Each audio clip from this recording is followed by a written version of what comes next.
Hello guys, magandang araw. So for today's video, ito ay late upload. Ito nga pala ay ganap nung Martes ng umaga. So ngayon ko nga lang siya na-edit at saka na-voice over guys dahil nga sobrang busy ko nga nitong mga nakaraang araw. So 5:30 na nga yun ng umaga. Paglabas ko ay hindi pa nga nakakalabas si mama kaya nga dumiretso ako dito sa bahay nila at kinuha ko nga itong bag at saka yung susi dahil nga ako magbubukas na nga nitong tindahan. At yan, pagkabukas ko nga dyan ng tindahan, as usual, ano pa nga bang aking gagawin kundi magbubuhay ng ilaw, bubuksan yung pintuan at saka bintana.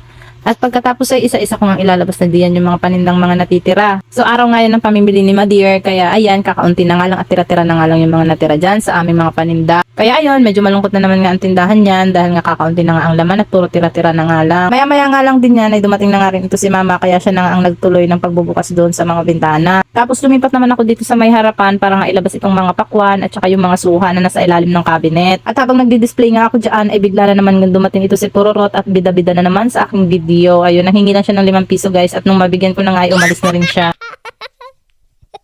Pagkatapos ko nga mailabas at ma-display yung ibang mga prutas, ito naman nagbalot naman ako dyan ng mga apple, yung aming Anim 100 dahil nga wala nang nakabitin. So kasi tingnan guys kapag walang nakabitin dyan sa aming harapan. Pagkatapos nga ito namang ubas, inilalagay ko na nga rin sa mga plastic para may maibitin na nga rin kami. Dahil nga ubos na rin yung aming nakadisplay na ubas. Maya-maya nga lang din yan ay tapos na nga rin kami lahat mag-display at ayun na nga si Amara gising na rin siya. At as usual, magkakape na ang madam nyo dahil nga kulang ang morning kapag walang coffee dahil coffee is life. So fast forward na nga, tapos na nga rin ako niyan magkape. Tapos parang nag-crave ako sa lomi kaya ayan, niyaya ko nga si Amara na mag-lomi nga kaming dalawa.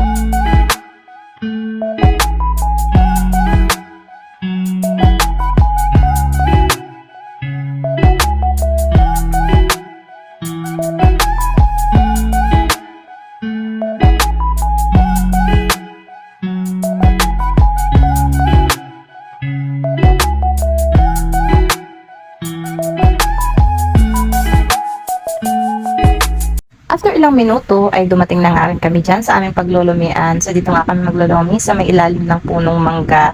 So dahil nga sa lahat ng natikman kong lumian dito guys, dito lang talaga ako sobrang nasarapan kaya dito ako paulit-ulit bumabalik. Nagpark nga lang ako dyan ng motor pagkatapos dumiretso na nga kami dito sa may counter para nga umorder. So nag-order nga ako ng 2 lomi na dine-in at 2 lomi na take-out.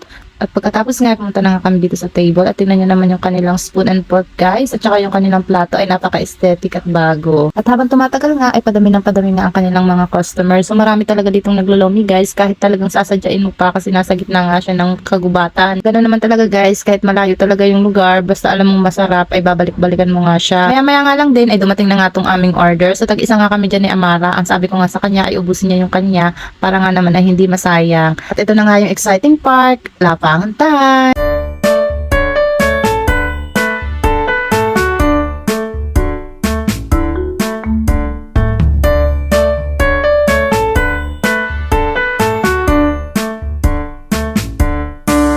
Maya nga lang din yan ay tapos na nga rin kami kumain kaya inapisan ko nga si Amara na siya na nga ang baybayad. Inabutan ko nga siya ng pera at siya na pumunta dun sa counter. Pagkatapos nga namin magbayad ay for the go na nga kami dyan. So tara, uwi na tayo.